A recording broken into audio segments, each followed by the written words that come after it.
You've got to stop weaponizing your partner's autistic burnout or your partner's CPTSD related trauma.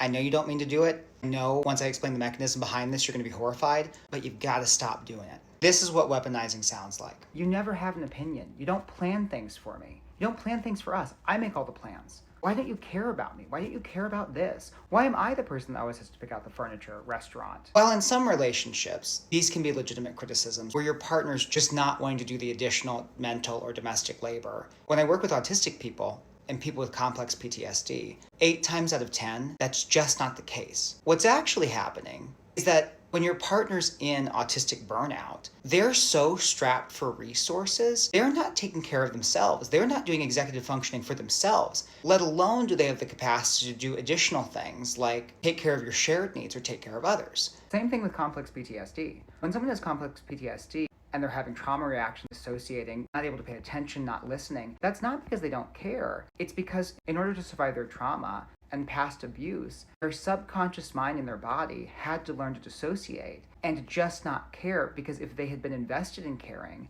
the abuse and trauma would have broken them. Now, this isn't to say that the autistic person who's in burnout or your partner with complex PTSD shouldn't be taking steps in their own mental health journey to recover and get better, but that process takes a long time. And likely, when people with undiagnosed autism said they couldn't do things, that wasn't an option.